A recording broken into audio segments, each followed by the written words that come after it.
Hello everyone. Today we're going to be talking about a recent case out of Oregon where a woman was kidnapped and taken to a homemade dungeon where she later escaped. Just last month, on July 15th, a woman would flag down a passing motorist on the quiet streets of Klamath Falls, Oregon. According to the city's website, and I quote, "Klamath Falls is known for its sprawling forests, clean air, and nearby Upper Klamath Lake just outside the city. On top of that, Crater Lake National Park in the Cascade Mountains is just 60 miles north of the city. The high desert temperature climate and blue skies provide the opportunity for year-round recreation."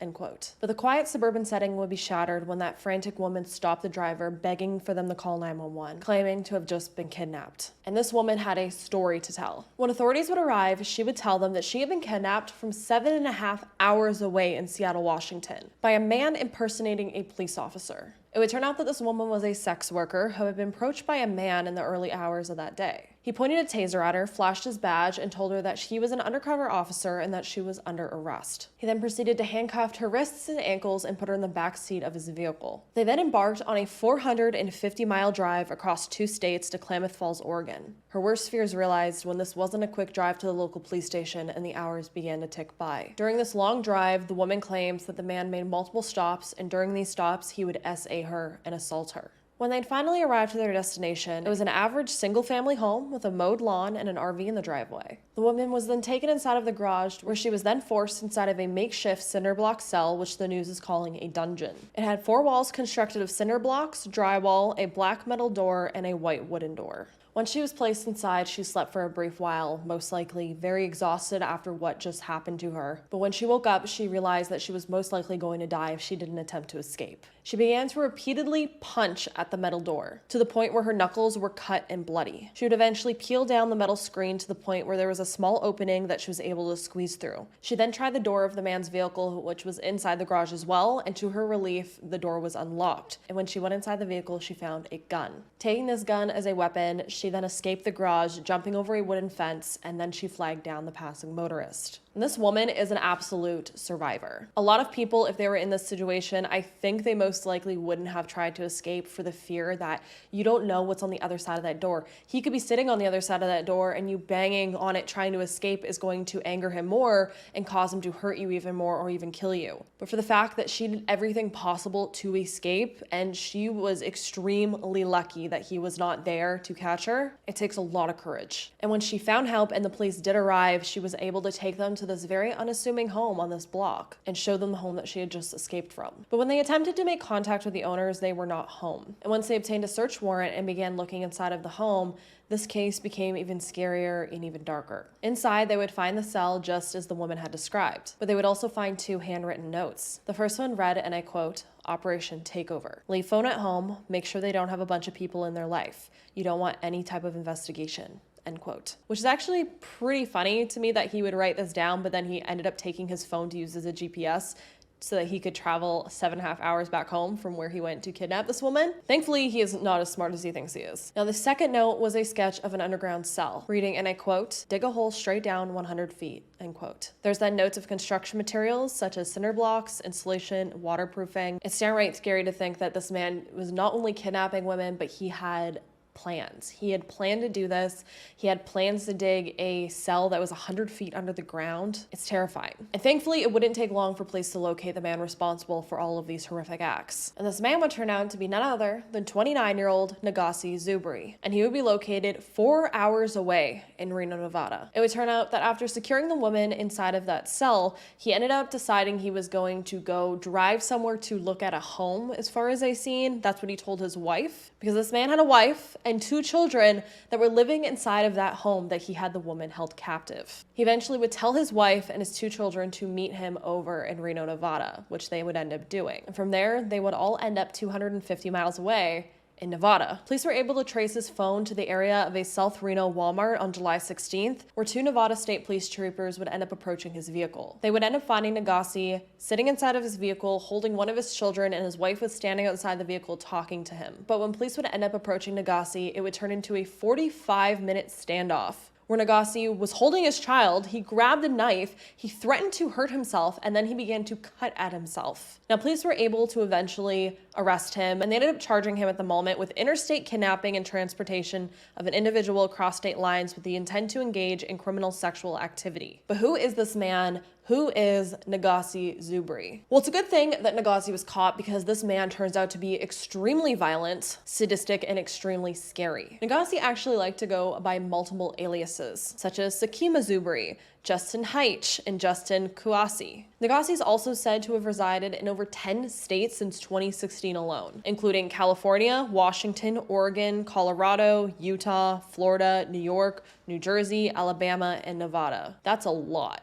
Not only that, but this man is also linked to at least 4 other violent essays, and the FBI fears that he has multiple other victims out there, which I agree 100%. After reading everything I have and after you hear all of this, I feel like you will agree as well. And I personally think that this man not only may have other victims of SA out there, but that he may have gone further. It's said that he has had multiple different methods of controlling his victims, including drugging their drinks, pretending to be a police officer, and soliciting the services of sex workers and then violently essaying them. It's also said that he may have filmed some of these assaults so that it would appear quote unquote consensual, and then he would use these videos as blackmail to basically threaten his victims to say, you know, I'm going to expose you, blah, blah, blah, if you go to the police. The FBI also believes that he has targeted sex workers and roommates in California, Washington, Oregon, Colorado, Utah, Florida, New York, New Jersey, Alabama, and Nevada between August 2016 to July of 2023. It's also said that this man has multiple different records of addresses, including Vancouver and Clark County in Washington state. Now, one of his aliases, Justin Haich, actually has a known address in Antina, California.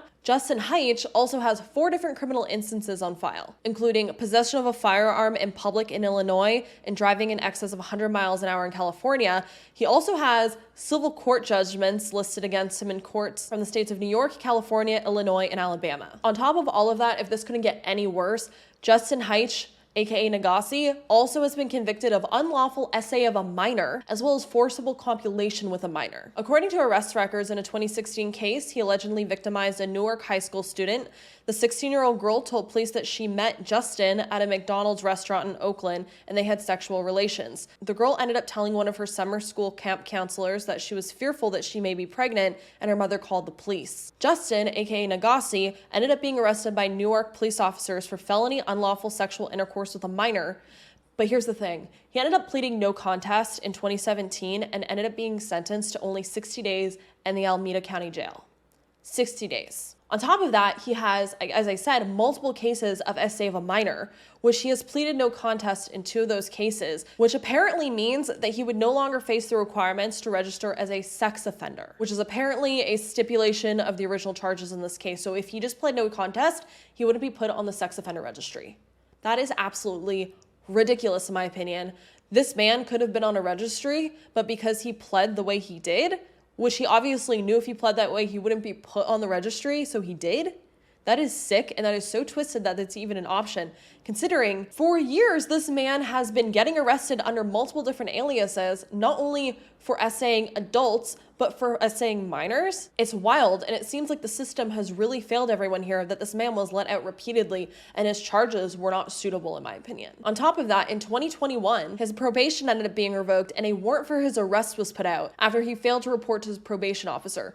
Yet, I don't see that he was ever arrested. It seems like he's just been on the run all of these years. So this man's basically been working his way around the country for years, getting multiple charges, yet he's still out there and on the run, just repeatedly victimizing people. Now let's talk about his relationship with his wife, Alicia, for a moment. Now, according to documents, while Negasi and his family lived in Antinat, California in July of 2020, he attacked his wife so viciously it traumatized their 2 sons who were only 2 and 4 years old at the time. It's alleged he broke windows, the TV, and bottles and made threats against their lives. And when Alicia tried to call the police, she was beat more. Alicia was quoted in a protective order saying, and I quote, "He screams at the kids and me and threatens to verbally, financially, and mentally abuse all of us. We get woken up every night from him being drunk and loud and scares us. He has hit me many times. He takes my phone so I can't call the cops. He takes my money so I can't have anyone to do anything. Transfers my money to his own account.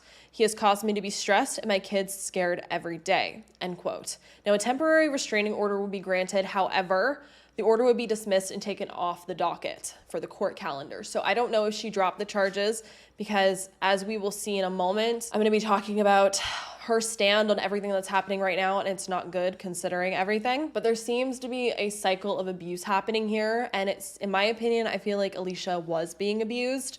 And I feel like it's really shown in how she feels right now. Now, if we jump back a moment, in 2018, it would turn out that Negasi and Alicia were actually on Judge Judy. You heard me right. And this episode was entitled, and I quote, "Baby in Danger," end quote. Now, in this episode, Negasi was actually using his alias Justin Heitch, and he was actually suing Alicia for $2,500 for damaging his clothes with bleach and throwing a glass bottle at him during a fight. And get this, in this episode, Judge Judy sides with Negasi, going as far to say that he should have sued his wife for false arrest after he was arrested for DV, which is just wild to me. And apparently he had this video kind of documentation of her throwing this bottle or whatever. If I can find it, I'll play it for you. Right. The Judge Judy episode includes cell phone footage of an altercation, including a moment where the suspect's ex throws a bottle at him. You going to jail, bro? I saw you destroy his property. That's his favorite liquor bottle. You picked it up and you threw it.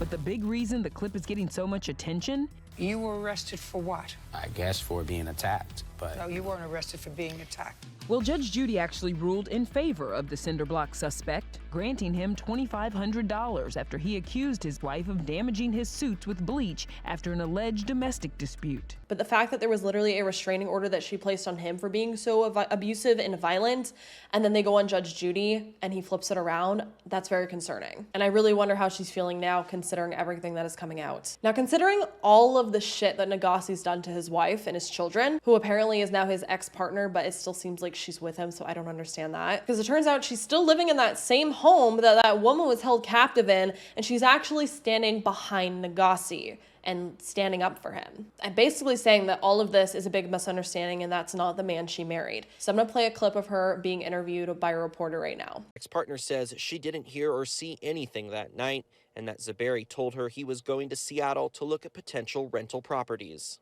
So the FBI is alleging all of this happened on July 15th, that Negasi brought a woman that he kidnapped in Seattle here and imprisoned her.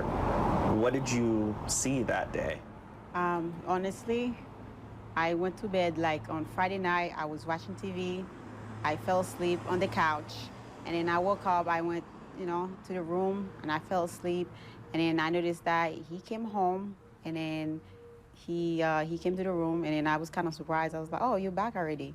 And then he left, and then I was like, "I'm going back to sleep." So I went back to sleep, and then my kids were in the room. And then I woke up around like maybe 9 o'clock, and then I just asked him for the car key so I can go to Walmart. And then I went to Walmart and came back, and then me and my kids were planning just to go to swimming and stuff.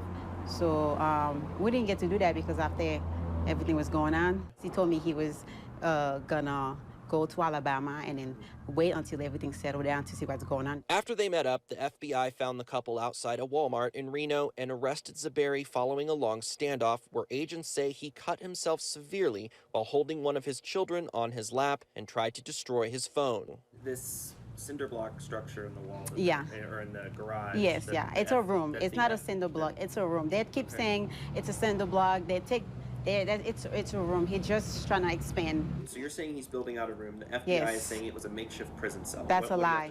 It's a lie. He never, ever, like everywhere I know him, like he never, ever brings something like build something like that. All this man is doing is trying to expand subleasing.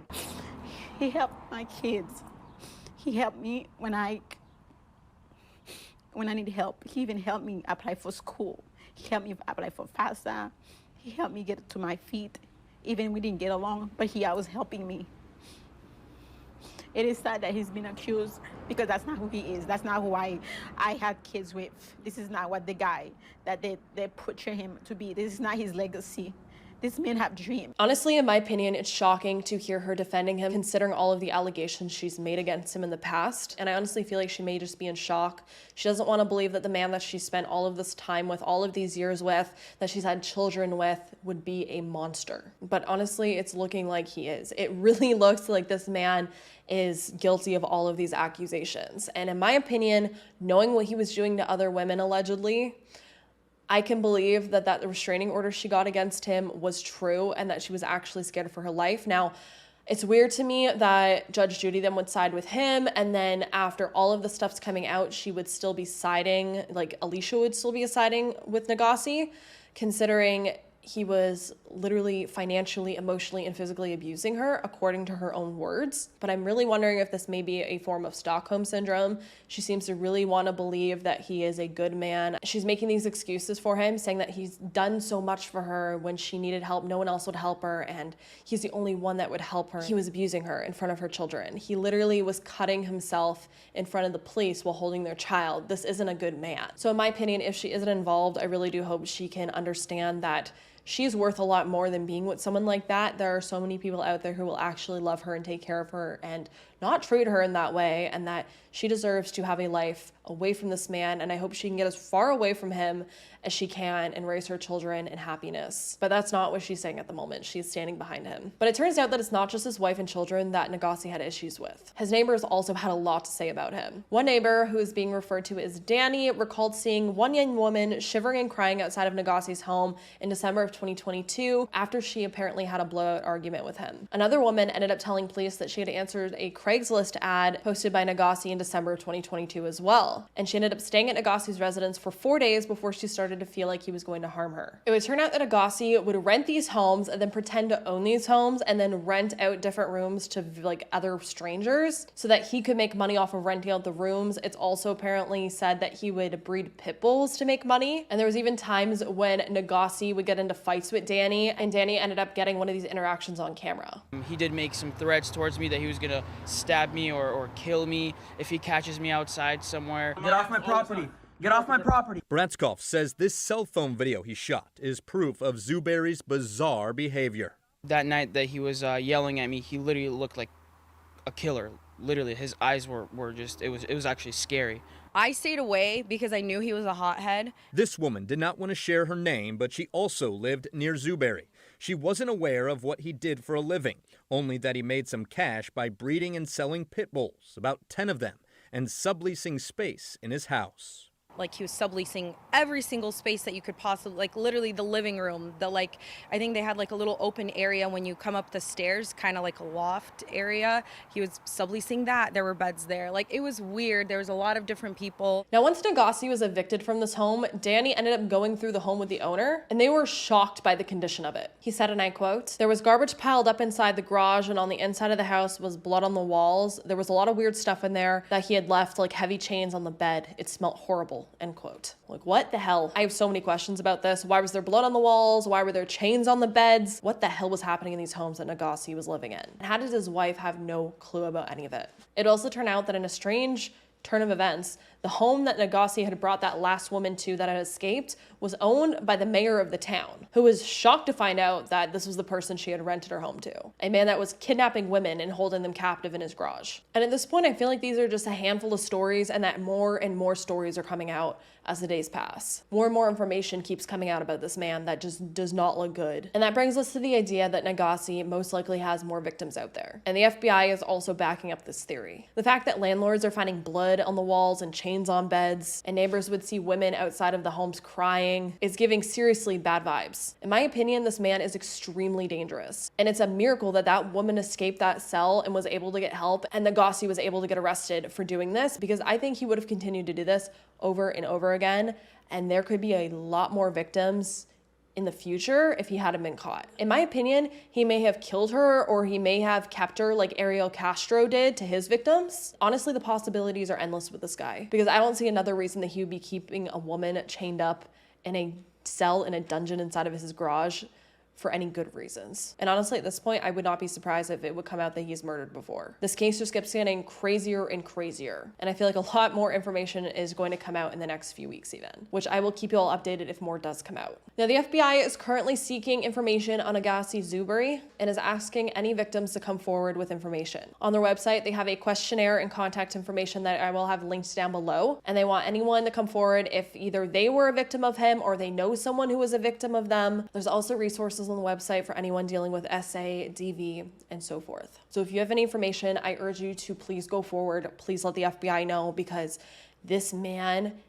could be the next big serial killer. I know everyone's talking about the guy out in New Jersey, the serial killer of New Jersey. I can't remember. I've looked a little bit into it. I haven't covered it yet. I know a little bit of information on that. I know everyone's talking about that case right now, but I think this case could be just as equal to that, because this man has traveled over multiple states for almost a decade now. This man's been victimizing people from the time of his early 20s, as far as the FBI knows at this point. And it seems like he has a lot of victims out there, and he seems like a really scary individual. And I do feel like there could be worse in this case that just hasn't come out yet. This man seems to have no boundaries. He seems to not care who his victims are. Goes everywhere from teenage girls to sex workers. It's scary. It's really scary. And again, I am just so glad he's been caught, and I hope he actually gets prosecuted to the full extent so that he doesn't just get let out once again, like all his previous charges, and can continue to victimize people, because I don't think he's gonna stop. Clearly he has not learned his lesson over the last almost decade of being arrested and doing devious things. And I don't think being arrested now would stop him either if he was let out. So how do you all feel about this case and the information coming out on this case? Let me know down below if you have any of the information that I did not include in this video. And as I said, I will continue to update you on this case, because this one I'm really invested in. This is a freaky one. And I really do hope the woman that did escape gets all of the resources that she needs so that she can recover from everything that's happened to her. And I also hope all of his other victims do as well. But with that, if you have any other cases that you also want me to look into, let me know down below, and I will do my best to look into them, and maybe I will even cover them. And as always, I hope you all stay safe out there, lock your windows and doors, and I will see you in the next video.